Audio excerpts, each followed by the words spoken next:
Je suis désolé de ce qui s'est passé avec Dag. Cela n'a pas dû être facile. Puisse-t-il reposer en paix. Gorm est mort.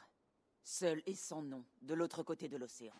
Un maître de l'ordre arraché au tronc de son arbre mourant. Tu approches de ses racines. Aitam, j'ai les pages de codex que tu m'as demandées. 6 au total. Ah, magnifique.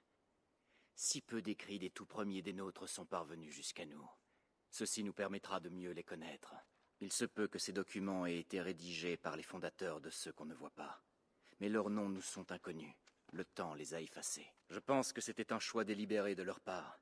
Et j'espère que ces documents lèveront en partie ce mystère. Je n'en sais rien. Ils sont écrits dans une langue que je ne comprends pas. Tu sais cet étrange marchand, Reda. Il détient un document datant de la même époque que les pages de codex que tu as trouvées. Si tu as envie de le voir, va lui en parler.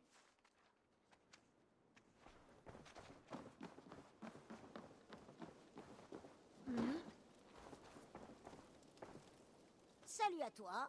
Reda, Aitam dit que tu possèdes un vieux document de ceux qu'on ne voit pas. Oh, cette vieille chose. Oui, c'est une brève lettre entre deux de ces gens. C'est l'un de mes objets les plus rares. Et comment est-elle arrivée entre tes mains?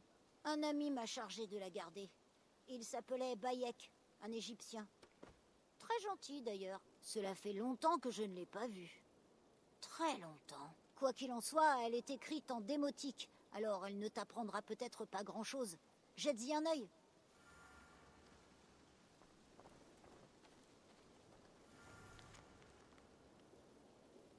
Un avertissement, mon amour. J'ai entendu à de nombreuses reprises parler d'un codex secret circulant parmi les acolytes de nos bureaux, à l'intérieur de l'Empire d'Auguste, comme au dehors.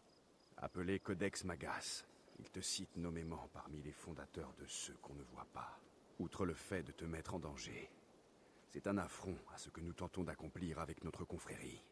Nous cherchons la justice, tout en évitant les louanges, et devons vivre dans l'ombre de nos succès. Si tu trouves des pages de ce codex, je te conseille de les détruire.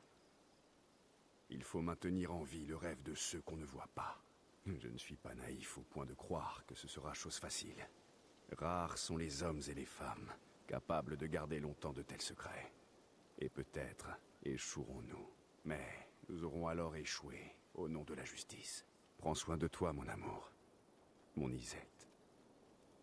Mon étoile du Nord. Alors même que je décline, je demeure ton Osiris. Que notre Horus nous survive. Je pense souvent à toi, mon joyau. À l'aurore et au crépuscule. À la pleine lune, comme à la nouvelle. Quand la pluie tombe et quand je sens le souffle d'Amon sur mon cou. Je me rappelle quand tu m'embrassais. À cet endroit. Et j'emporterai ce doux souvenir au tombeau.